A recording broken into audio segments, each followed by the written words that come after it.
Thank you all for joining us today. It is 3:01, so we should get started. We're joined by Dr. Galina Kogut, and she's going to talk about Ukraine from a Ukrainian perspective. We'll spend about the first 30 minutes listening to what she has to say and also take a look at her presentation. And then we can leave the next 30 minutes for our own questions. Dr. Kogut, go ahead. All yours. Thank you very much for giving me this opportunity to speak about the situation in Ukraine here to you guys. So I thought that it might be interesting for you to hear the opinion from somebody who is directly connected to the country, which is now, unfortunately, for a very sad reason, under the radar of the whole world.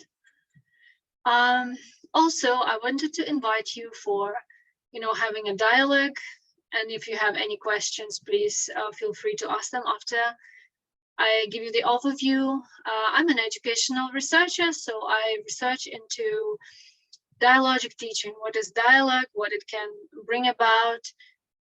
The dialogue has to have some tensions. There should be different points of view, different questions, and when these points of view are being explored and discussed, we are coming to some conclusions, and we develop some, we come out with the new meanings through the tensions which we resolve. So feel free to pose the questions which are burning to you, which you would like to have the answers for, and together we will try to find, to see what we can bring up to the table. So before we even start talking about Ukraine, I would like you to have a look at these 5 points and ask yourself these questions which are listed here. You don't have to tell the answers to anyone. These are the questions to you yourself, your inner self, and your conscience. You can have a piece of paper and tick, which kind of answers you're giving, or you can just do it in your mind. I'm giving you 20 seconds.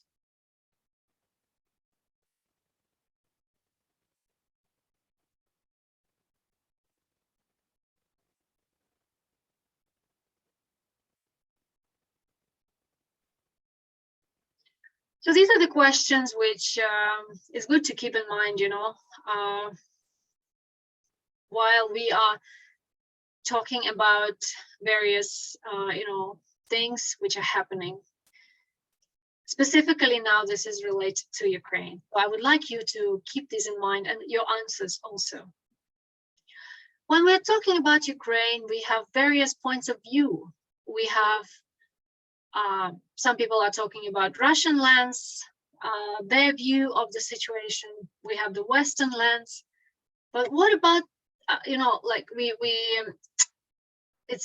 when we apply the lenses, especially, it gives us tunnel vision, and those lenses also can be tainted. So what about trying to see the whole situation through an eye of a Ukrainian eye, how people over there, and also everybody who is related to that land, how we see the situation there on the ground and what is going on.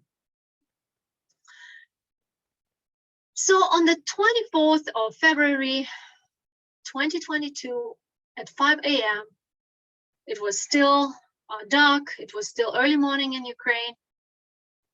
Russia invaded Ukraine. That was a full-fledged invasion. Very often we say that, it was Putin. Putin is a bad guy. He ordered his troops to, he ordered his tanks, he ordered his airplanes to go and bomb. But is that really true? And what we see, if we are careful with the information we receive from the internet and from other sources, nowadays, if we're critical in what we are looking at, there is very interesting data now. We know that at the moment, 83%, in February, 71% of Russian population were approving of the invasion of Ukraine by their government. 27 were against it.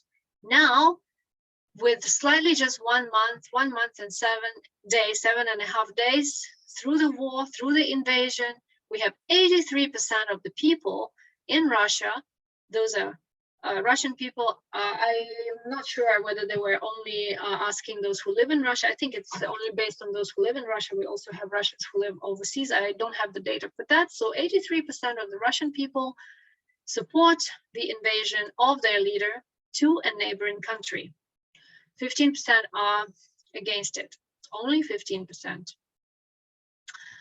So how do the modern wars happen? How do wars happen nowadays? We have a territorial conflict. We have the fire, we have the bombing, the shelling, tanks, missiles, cruise missiles, all sorts of weapons. There is also economic war. When countries become dependent and interdependent on each other, and we have pulling of the strings. And also we have the information war, and that is the most subtle and the most difficult to bear, to be honest. So there is propaganda, there is fake information, there is unproven information, non-checked information, and there is also truth. And in all this sorts of information streams, it's very difficult to see what is truth. Everyone wants Ukraine, but no one wants Ukrainian, and that was the case for centuries. But I will not go back to too many centuries, but I'll just look back to the 100 years ago.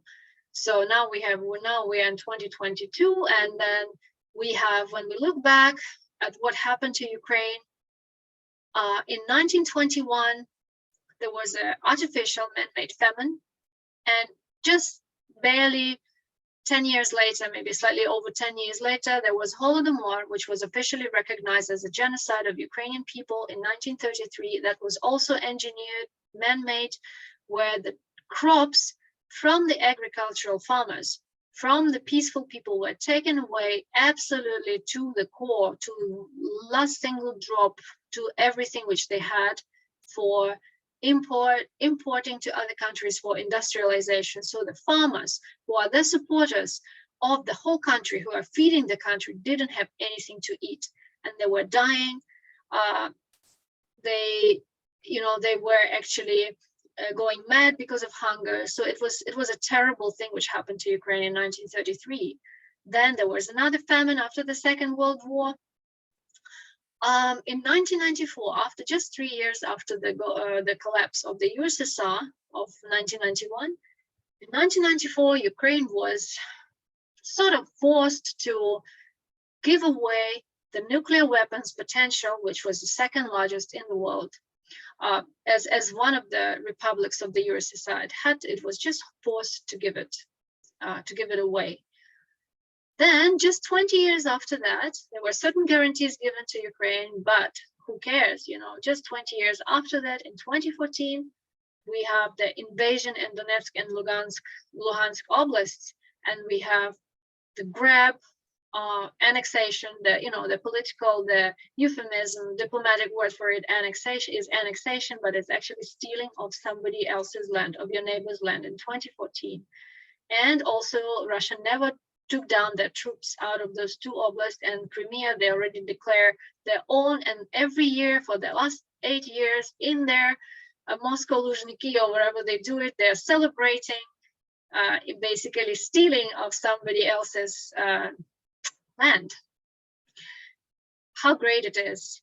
And then, just to top it all off, Ukraine in 2022, in February, was invaded by Russia, by the very Russia who was giving some guarantees, who was supposed to give guarantees, but we'll get back to that again. So why? Why is it that everybody wants Ukraine but doesn't want Ukrainians? Ukraine is rich in natural resources. It's the first place in Europe in proven recoverable reserves of uranium ores, and you can see there are many other natural resources. Ukraine is a powerful agricultural country. It's the first in Europe in terms of arable land area. It's the third place in the world by the area of black soil, and so on. Even the dal is being grown in Ukraine, and it's been important to India. I was actually surprised to know that. Yeah, dal is a very important product for the vegetarians. So we grow that and we import that to India. Another reason, Ukraine is an industrialized country. We have powerful industries, especially in the east and southern sides of Ukraine, where there are plants producing goods because there is a lot of natural resources there. So coming back to why is Ukraine the hostage and the prisoner of all these things which are happening to it for many centuries? Because of its geographical position. It is sitting there in the center of Europe, being the largest country in Europe by territory, on the crossroads of the trade, on the crossing of the trade roads from the east to the west and in the other way around. And also there is the sea, Black Sea. So this is a geographical position of Ukraine, which is very favorable. So it's a very kind of like, it's a very tasty piece of land which everybody wants. When did Ukraine come about? Kiev was founded in 482, Anno Domini, and so in 1982 we celebrated, as kids, we celebrated 1,500 years of Kiev, of our capital.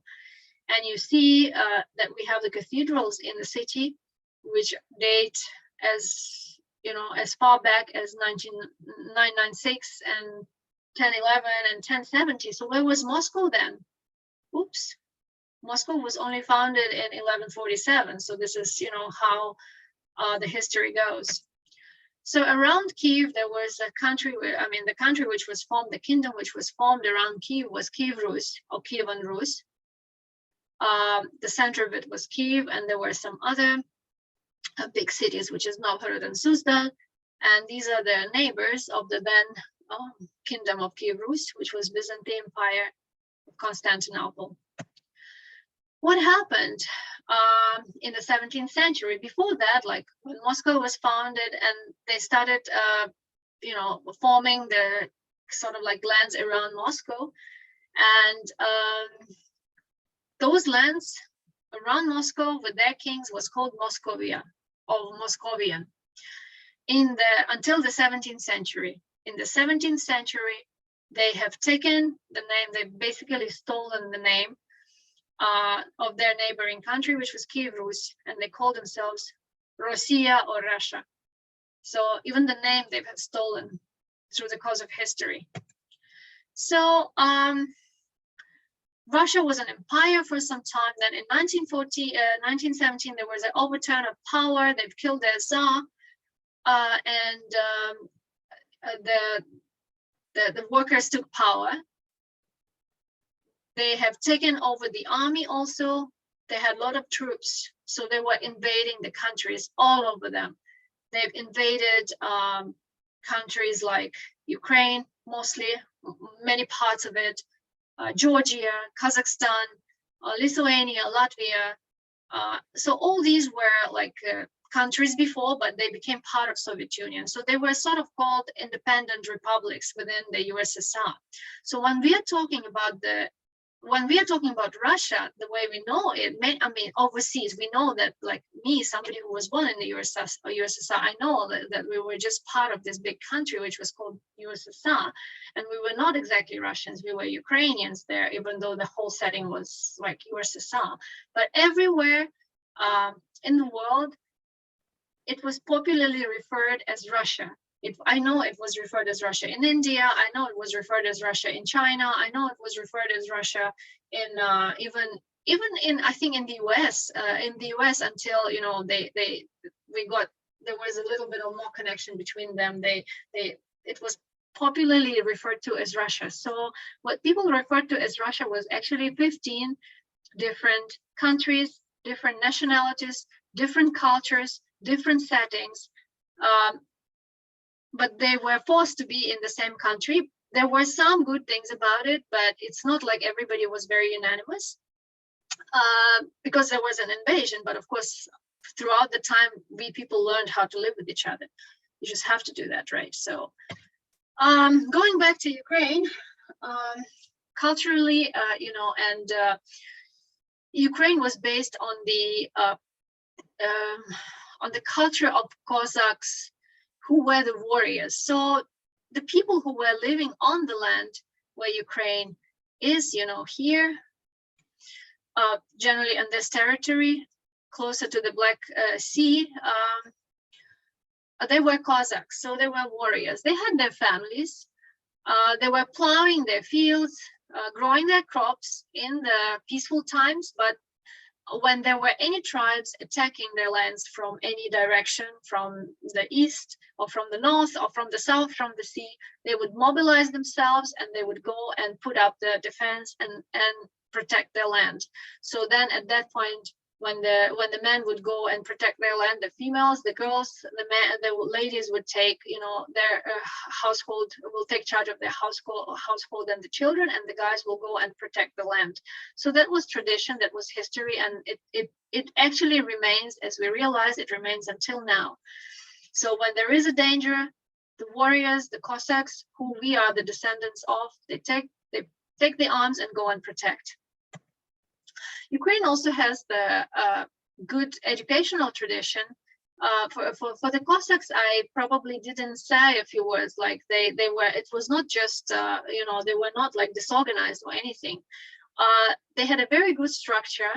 They started defending their lands, and throughout the time, they developed a very good structure. They were having their there was the whole Cossack Republic in siege. They had their battalions, which had a certain amount, a number of people in. They had the leaders of each of the battalions, and the important thing to note is that they were ruled on the principles of democracy. All the leaders of each battalion and of the whole community, the warrior community of Zaporozhye Sich, was done by voting, by secret balloting. So it was based on democracy, and nobody was appointed. They were elected based on their merits and of course, their physical power and the ability to be a leader. Ukraine has the tradition in education also. The first university in Eastern Europe, was actually in Kiev. It was founded in 1661, and it's Kiev-Mohyla Academy or Kiev-Mohyla University. I had an honor to be a student of this university some years ago. It was absolutely banned. It was closed, and it was banned during the USSR times. But after the USSR collapsed, it was revived, and now it's functioning. It's one of the best universities in Ukraine now.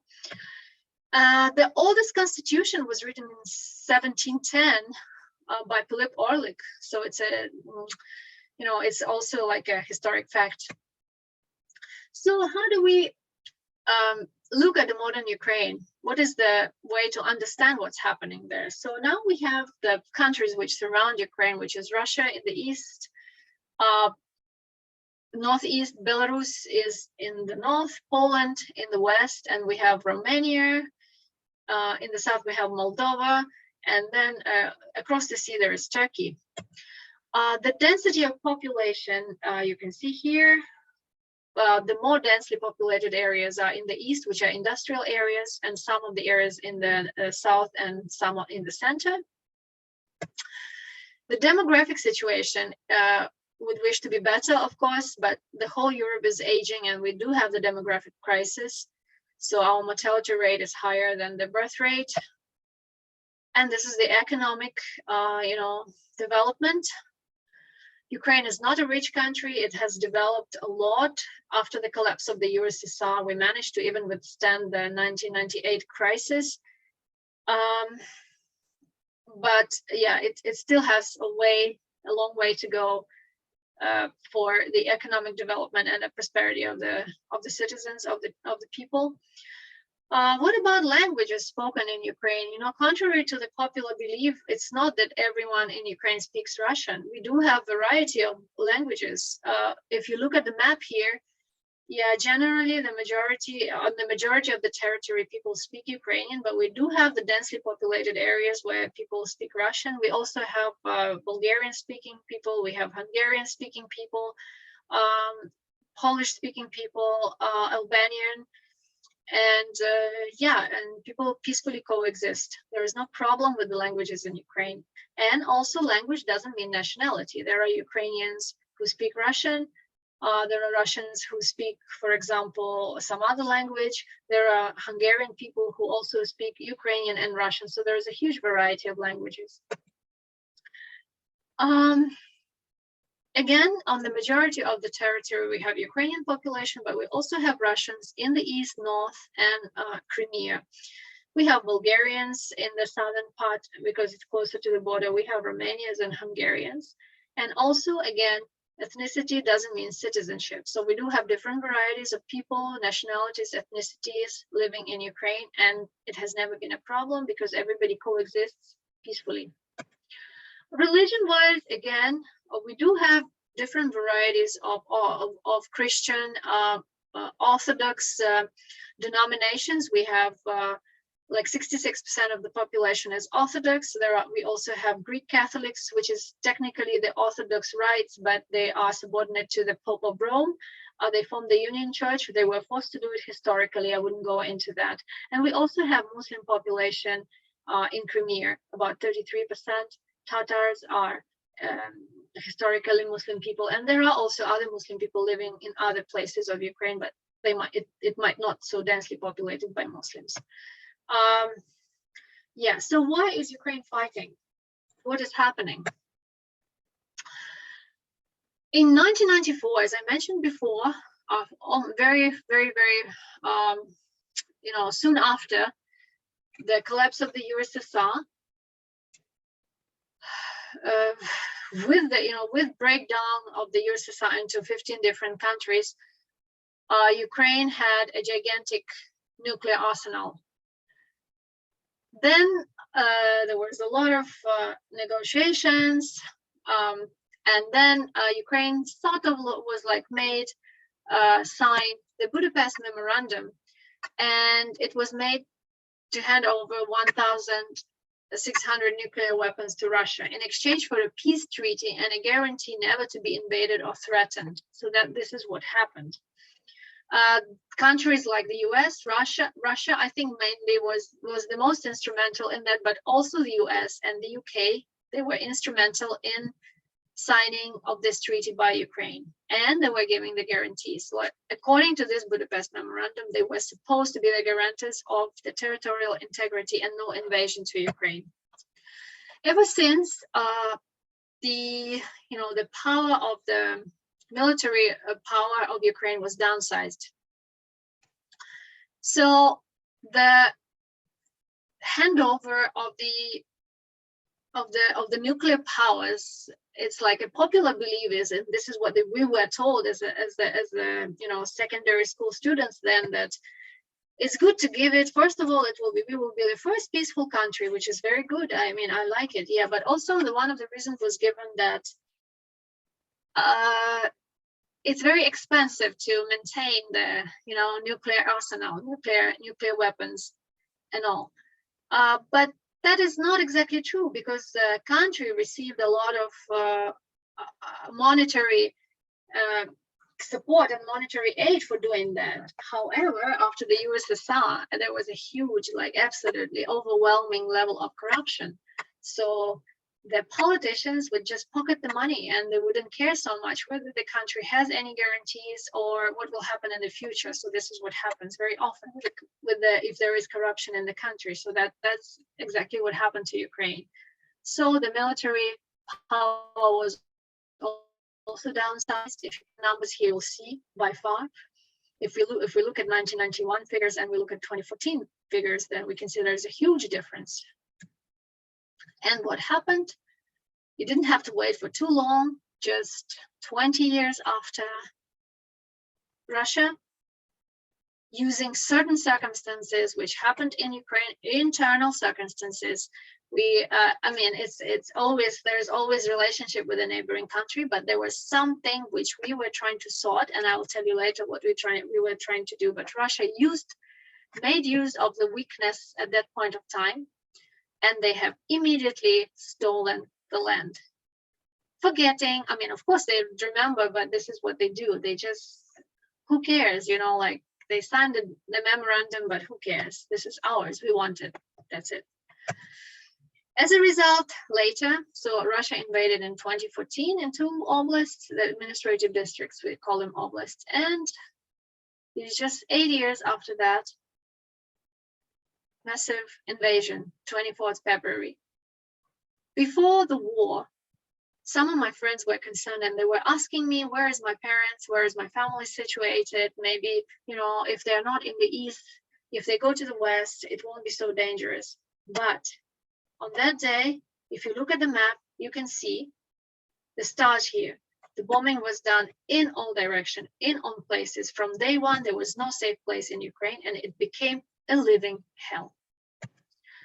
So this is what happened. So this is just one of the pictures. I didn't want to put the horrible pictures. Yesterday, I saw the reports from the place where the Russian army withdrew, and the kind of things which they left after themselves. It makes actually a human being who has heart sick to even look at the kind of atrocities another human being can do to the citizens. Not speak about the citizen or whoever it is, to any other human being. If you look at those pictures, the reports from Bucha, the photos which came from there, the raped bodies, the raped little girls, it's like, you don't have to be a Mother Teresa to be physically sick to look at that and wonder how can a creature in the human body do that. So these are the children who died because of the war, and this is a symbol of the dead children in the city of Lviv. These are the empty prams. These are the places which could have had a little baby, chota bacha, in there, smiling, laughing, stretching their hands to their parents, but they can never do that ever again, because they're killed by Russia. So Putin rhetoric is that Ukraine is not a country. Ukraine does not have the right to exist because it's an artificially created formation, and Ukrainian is not a language, so we don't exist. What is his logic? He wants to denazify Ukraine, he wants to demilitarize Ukraine, and he wants to liberate Russians in Ukraine. Denazify. Who are Nazis? To me, who studied history in school and in the university, Nazis are the people who were trying to kill Jews during the Second World War. So what is the denazification of Ukraine by Putin? The very first few days, what he did, the bombs were thrown everywhere, on the living houses, on schools, on hospitals, on the maternity house within the first few weeks, and including the Holocaust memorials. So this is how you denazify. Demilitarize. This is how you demilitarize, by throwing bombs at the innocent people. Liberate Russians in Ukraine.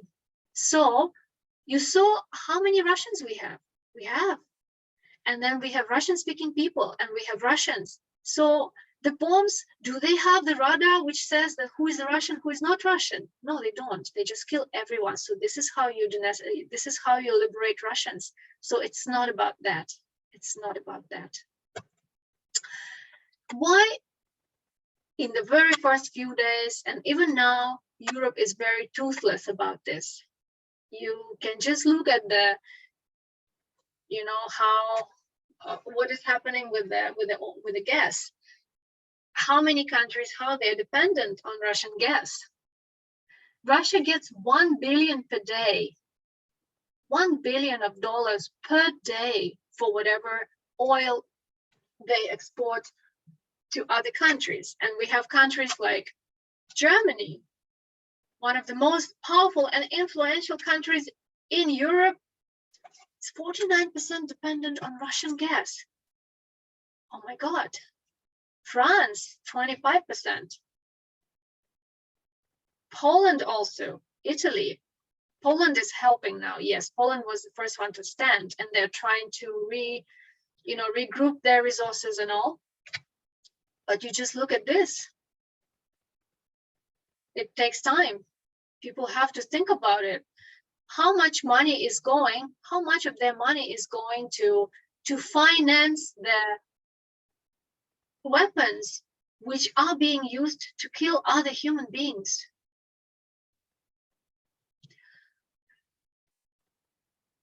I was very surprised, honestly, but now it's a fact. The biggest democracy in the world, which is India, is silent. But then I did a bit of research, and I understood that 86%, I read that and I understood that why it is silent. 86% of the equipment, weapons, and platforms is of Russian origin. You know, they have cheap oil from Russia also, the weapons, military, and also all this goes to Russia to kill the little babies. The little babies is supposed to be the future of the country. So forget about the elderly, forget about anyone else. Children are being bombed, children are dying. And this is the kind of situation children are in because of the funding of the big military machine, which is called Russia. Why the biggest country is silent? This is a known fact, and it's not a secret that China is not exactly the democratic country. It's a dictatorship. So dictators love each other. If you think about it really, really carefully, and if we keep our conscience open and clear, if we have values which we pursue from our childhood of the right and wrong, we will understand easily that it's not about NATO. If we look at the map, we will see where is Russia and where are other countries. And we would be able to notice that all this in blue is already NATO. They are already NATO countries and they're bordering on Russia. And this is Ukraine. And if Russia takes over Ukraine, eats it up, let's say, and goes here, Poland is also NATO. So it's coming even closer to the NATO countries, to NATO. So where is logic? Tell me. How are you trying to protect yourself from NATO? By eating Ukraine and coming even closer to NATO? Is there any logic in Putin's actions? So far, we didn't notice that. So what has happened? It is not about NATO. If it was about NATO, then we wouldn't have had long history of wars and battles with Russia for many centuries. But I will not go into that. It's a whole huge topic of the presentation. I will tell you about the most modern history, which was I witnessed that. So in 2004, we had the Orange Revolution, which happened because during the elections were fraud, and the guy who took less votes, he frauded the elections, he manipulated the servers, and he said that he won the election.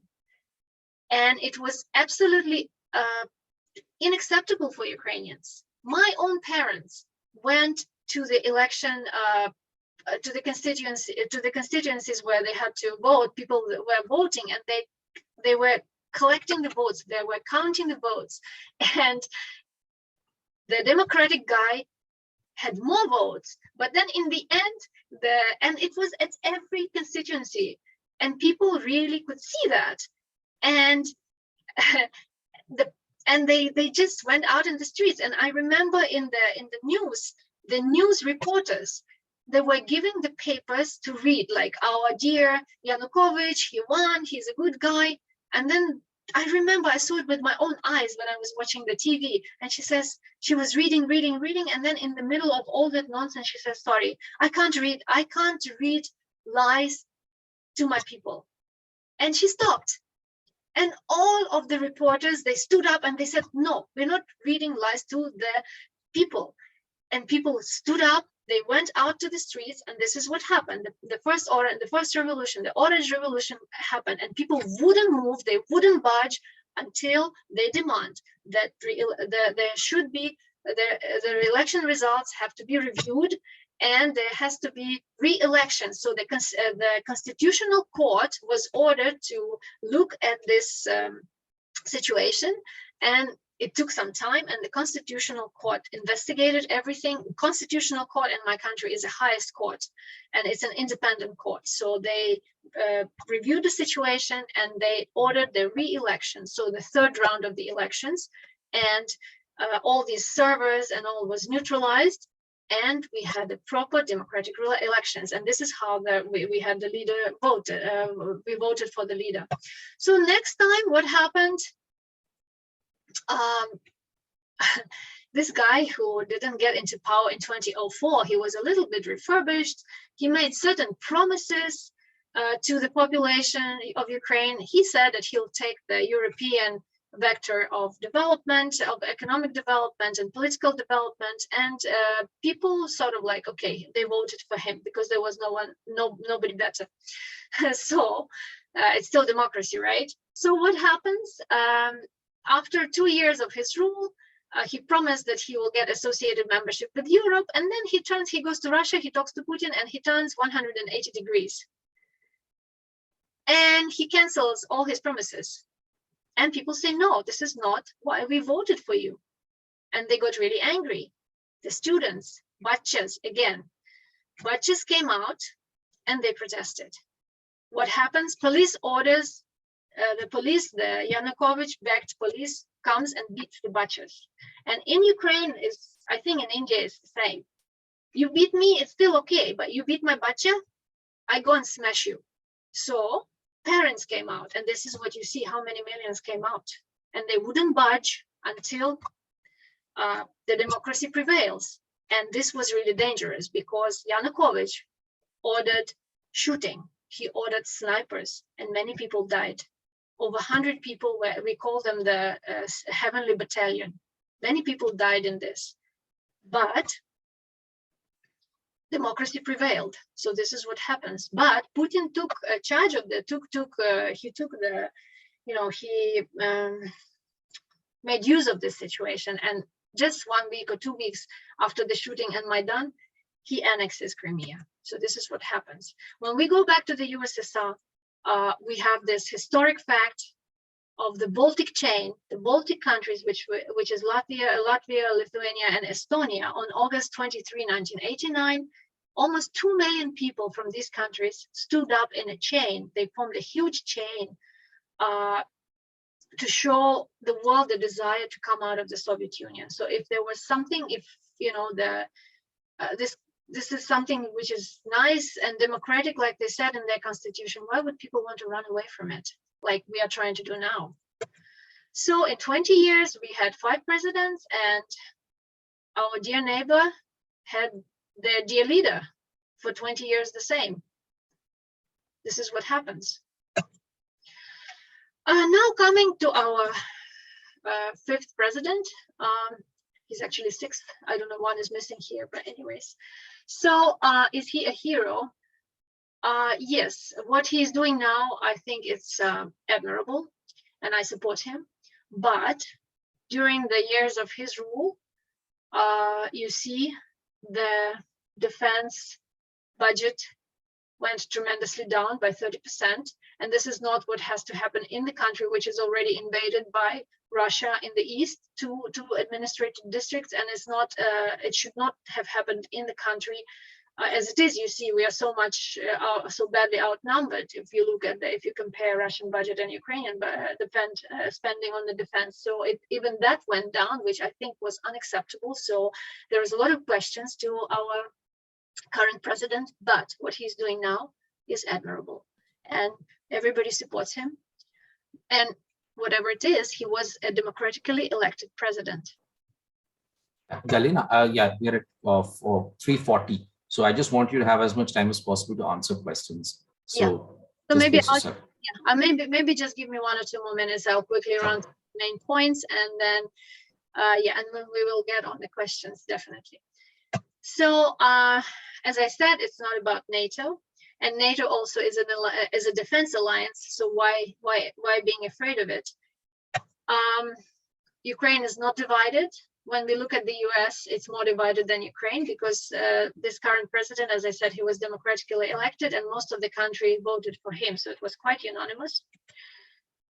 We also have some myths about Azov battalion. So in the very beginning, when the battalion was formed, it was formed based on the right-wing party, which was then in Ukraine, present then in Ukraine, but this is natural. The things happen. There is left-wing parties, right-wing parties, centrist parties, and all. So the guy who formed this battalion was a right-wing party leader, but later during the elections, he didn't even get enough votes to get into the parliament. So it's not the case anymore, and there are different people in this battalion fighting for Mariupol. And I think Russia has spread the most propaganda about Azov battalion because Mariupol was one of the rare cities who were freed from Russian invasion in 2014 by Azov battalion. So that's why the revenge. And also, if we look at the symbol, it's called national identity. So we have N and I here. But any symbol can be taken and transformed into something which is very horrible. We see this peaceful swastika, which we can see in every temple in India. Hitler took it. And in Europe, I grew up with that. If anybody or my parents or anybody when they see that, they run away. And then somebody goes to India and then they ask questions also. So all these things, myths. So we have whole families which are broken because people who live in Russia, part of the family, they don't believe what is happening in Ukraine, and they say they're all stupids. You're all stupids. You're lying. This is just a special operation. So how do you think it will end? Ukraine is defending really hard. We are trying to use the modern, equipment and all. Russia is still fighting with a bit of the outdated stuff. So we have the weapons now to defend ourselves. Some weapons we have, and there is also very high morale in the Ukrainian army because they're protecting their wives and they're protecting their children and they're protecting their future. So it's a huge difference. War is not far away. It's just, Kyiv is very close to any major European city. So we can't really think that it's that far away, I had a small survey. People were thinking, how long will this invasion last? How long will this conflict last? So this is the answers of people, just a small survey, interesting to know. And there might be these possible options. So you can just see and think what you think about it.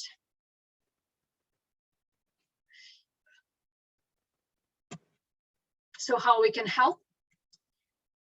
There is millions of refugees now, and internally displaced people.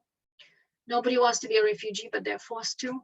They can only carry what their heart can hold and one small suitcase of whatever clothes they can grab because people are under bombing. My friends didn't want to leave, but the cruise missile ended in their garden, which is the hole was 6 meters in diameter. Half of the house was blown up into the air instantly. They forgot that they wanted to stay in Ukraine forever. Whatever they could grab, saving their lives. Yeah. So this is, everybody's trying to help. And we have, we can donate to the Red Cross. We can donate to UNICEF. And this is the information where you can get the information Facebook page where there is some information which you can find about what's happening in Ukraine currently.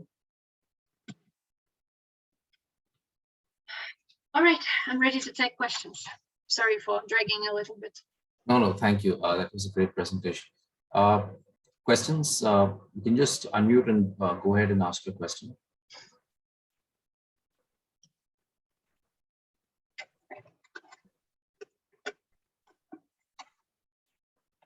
Okay, one question before others gather the thoughts that I wanted to ask is, you had that slide where you talked about potential ways in which this war could end. What do you think is the most likely outcome?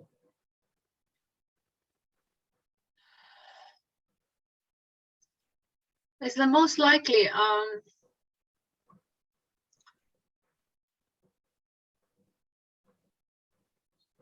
I think the one which is the most desirable is number one, A. And I know my people.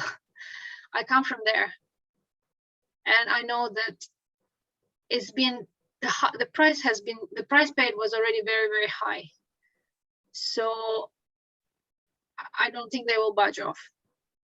Putin has to budge off, unless there is some other circumstances. Yeah. Galina, I have a question. After this kind of, whatever the outcome of this military outcome of the war, after the kind of damage that has happened, to people in Ukraine across the place, do you think that the Ukrainians and the Russians will be able to move ahead and evolve some kind of love and respect for each other as it used to be in the past? Loving respect is a very relative thing,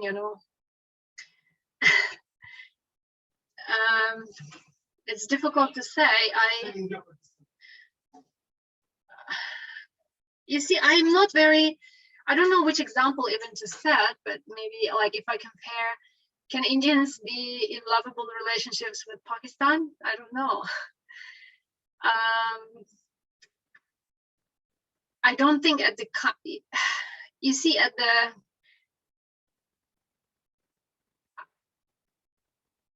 I learned my history really well, so I remember Holodomor. I remember many things which were done to Ukrainians. So I did have Russian friends, but I've never been able to develop really loving relationship with them. Just good human relationships were enough, but I do have Ukrainian friends who had really, really loving relationship with some of the Russians. Some of them even married Russians.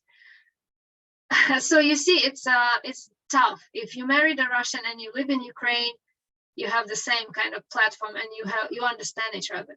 When you married a Russian and you went to Russia, then definitely you will be the victim of the propaganda.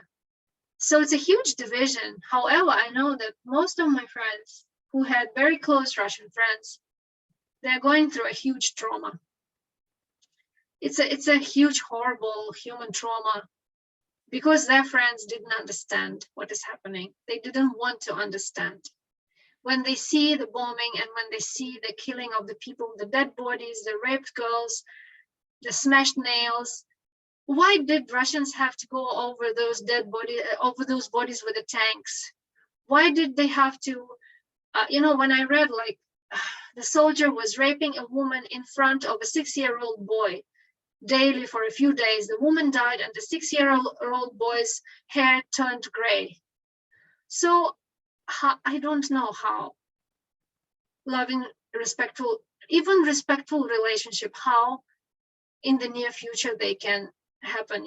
It's you think about it, maybe I think it was not so obvious in India, but in Europe, when I was a very little girl, it was still very sore after the Second World War, because we could still see the invalids, disabled people who were like half men, they didn't have legs, they didn't have hands, they were roaming around the streets. Some of them had damages of their brains because they because they're wounded, and there was one guy in our village who all of a sudden he would just be like he will start screaming all out of nowhere. And I was little, I was like 3 years old or something, and I would say, what happened? And they say, oh, his brain is damaged. So it's very tough. I don't know. I don't have the answer to this question. It's a very difficult question. Thanks. Thanks. Megha, you can go next. Yeah. Hi. Thank you so much for a wonderful presentation. Yeah, so I'm a China researcher actually. So my question is a very, very basic one. I of course know the official relationship between Ukraine and China, but I wanted to know what is public perception of China and Ukraine, the common perception, and has that changed kind of after the war? Maybe probably relationship with China is not the first thing on minds of people right now, and I understand that. But given that there is a lot of Russian propaganda being spread in China, I just wanted to know your views on that. Thank you. So much. Yeah, I've got a few angles to this. I will just tell you my opinion, what I think about it. Yeah, because I'm not deeply researching on China, I wouldn't be an expert like you, but there are two perspectives. One is how China is viewed by Ukrainians who live in Ukraine. And also I have the other angle, which I live currently in Singapore, so I know how Chinese people behave in Singapore. So we don't, so in Ukraine, there is no special kind of like perception towards China. There is much more, I think there were some good relationships, some friendship from the USSR times, but we didn't really have any particular good or bad feelings towards Chinese. And there is more, as Ukraine grew independent, especially from the beginning of 2000 and onwards, there was much more Chinese students coming to study in Ukraine than there was before. For some reason in the USSR, we had much more Indian students coming during the USSR, and surprisingly, we still have a lot of Indian students coming to Ukraine. And we had very, very good attitude, like we had very good relationships with India. We've always thought Indians like our friendly people, our brothers and all. Those who come to study in Ukraine, we would always take care of them, you know. Yeah, so like my family has a lot of, my cousins have a lot of Indian friends. They just from the university. But for Chinese, we didn't really have any special relationship. Okay, neutral, and yeah, Chinese, so they come to study. Yes, they are like that. That's it. But yeah, but we all know that China was, as China was communist, pretty bad in Mao days and like the USSR during the Gulag times. But then they opened up, and we don't have really no such deep relationship with them. However, and I also don't know how much of propaganda they spread in Ukraine. I don't think it's that influential. We were concerned that China doesn't enter the war because China is a huge military force, the huge army. You know, if China goes against Ukraine together with Russia, that would be very tough. You know, people will still fight against the invaders, but this will make the situation so much tougher. So that was the case. However, like in Singapore, I live here with the Chinese people who are, I am not talking about the Singaporeans because they are not Chinese people, they're Singaporeans. But when we talk about the Chinese people who live here, work here, and you know, live here as Chinese nationals, as Chinese people, I don't have many friends. Like Singaporean friends are very supportive, but I don't have many friends who are Chinese. But I think they are a bit under the influence of China propaganda, I would say, to put it mildly. And it's something quite concerning to me. Yeah. Thank you so much. Thanks. Aditya Parikh. Hi, I'm Aditya Parikh. I'm the only researcher at Takshashila looking at the ex-USSR space even before the war broke out. So I have a few specific questions. Firstly, about the initial slides that you showed about to Russian public opinion in favor or against the war. So as I understand it, these numbers are from the Levada Center, which was a foreign agent declared way before any repression around Alexei Navalny or anybody happened.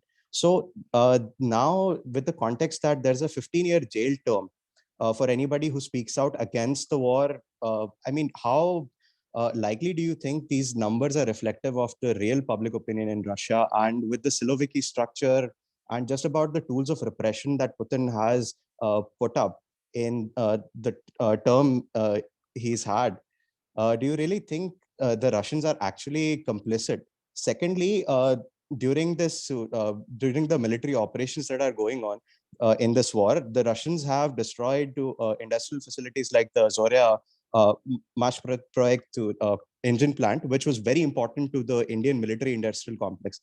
So with that industrial capacity destroyed, India's interests in Russia are also affected. Did the Russians not think of that?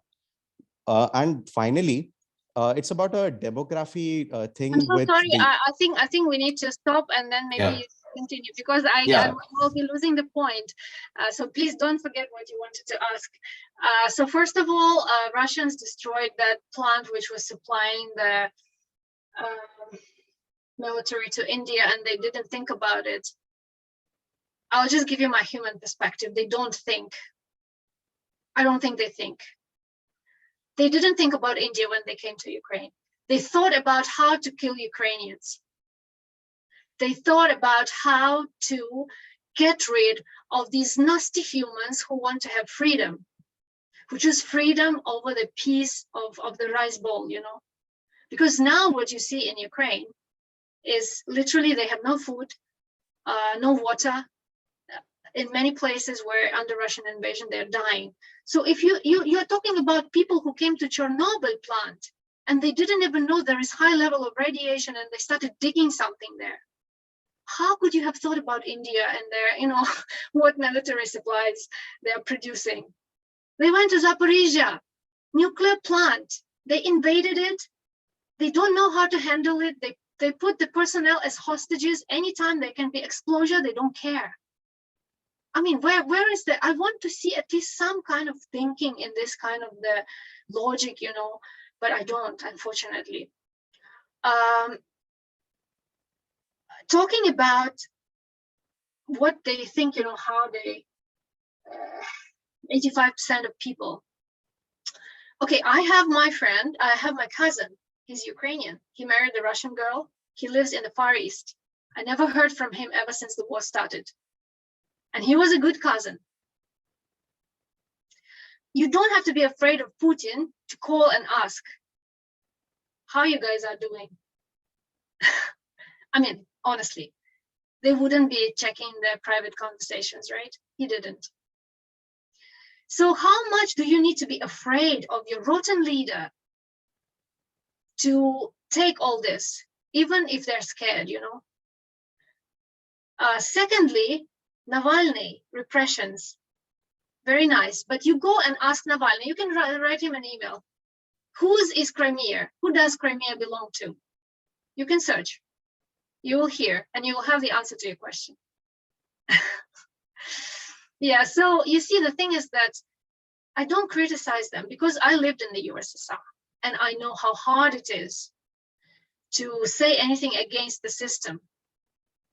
But if you keep your values intact, if your parents instill the values in you, my parents would tell me, look, daughter, this is not right what they're doing, but please, when you come out of the house, don't tell anyone, because we will lose our jobs, we will be jailed, and you'll be an orphan.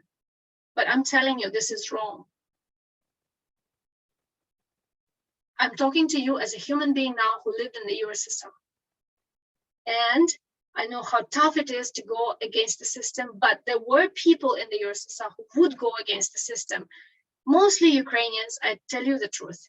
From Russians, there were some people in gulags also, like, but not political prisoners. The highest number of political prisoners were from Ukraine, from the Ukrainian army who was fighting with the Nazis and the Russians at the same time. Sakharov was a good guy. You are a USSR researcher, you know what Gorbachev did to him. The poor fella just died. He was people were calling him the conscience of the country. So that conscience was killed. And I don't know, you know, I was going to India in 1999. Putin was elected. So I've traveled to so many countries. We have 5 presidents. Putin is still there.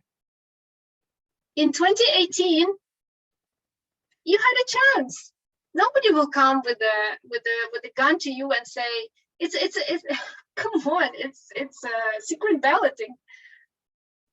I don't think they would have the guns, but they would just vote for Putin. So this is what you get. You know, I do feel sorry for those people, but I can send you the videos I've seen on the net, what the people, because I can understand Russian. So I heard what the people are saying. They just say, oh, destroy those people. Some people say against it. Some people say, yes, we are rotten. But that will be like 2 or 3 amongst 20. Yeah, so that's how it is. Sorry, I might have missed any other points, please. No, actually, you answered my last question too. It was about the resettlement of Ukrainians in the Russian Far East. So you just told me about your cousin. So I guess it answers the question. Yeah. Okay, it is 4 o'clock, but I will just take Soumya's question as well. Soumya, go ahead. Yeah. Thanks, Galina, for giving us the insider's view. The question I had is, you had just done a survey, right, about how long this will last. And if I got it right, 2 weeks, 1 month, forever kind of thing. Does this also mean, like in terms of the duration, was this an audience across the globe that responded? Just curious to know if there was at some point this hope that they'll start the war, they'll scare people off at Ukraine and back off, or people in Ukraine did not anticipate that it would get this aggressive and far. So just wanted to hear from you on that. So I think two points. First of all, my sample I didn't trace, so I don't know from it's an open survey, so that there could be anybody from anywhere in the world because it's from the social what do you call it?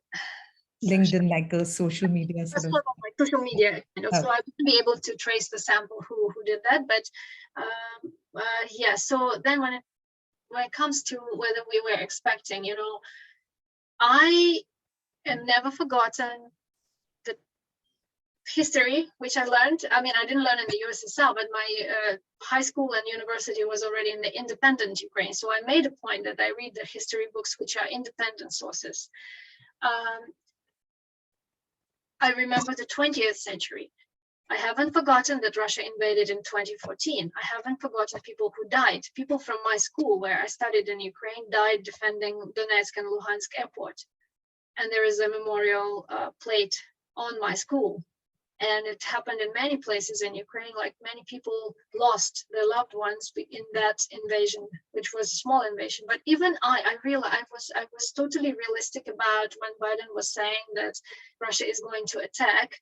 I mean, that was like open reports. It's not a secret.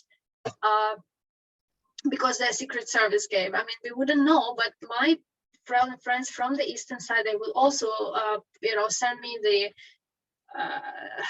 updates that yes, there is tanks. We can see tanks, across the border. So yeah, and even I was doubting until the last minute. I was hoping that this was not going to happen.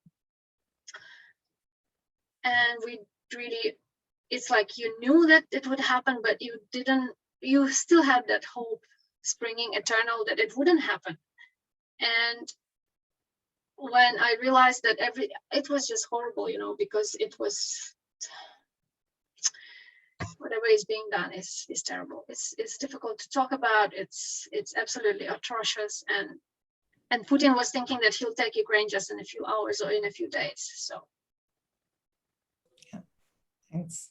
All right. Thanks. I'm afraid we're completely out of time. But Galina, thank you for taking out your time. Thank you for sharing your thoughts and doing so in these difficult circumstances. I know it's not easy for you.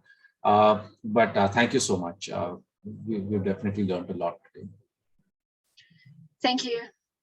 Thank you for being open and thank you for your support. Thank you.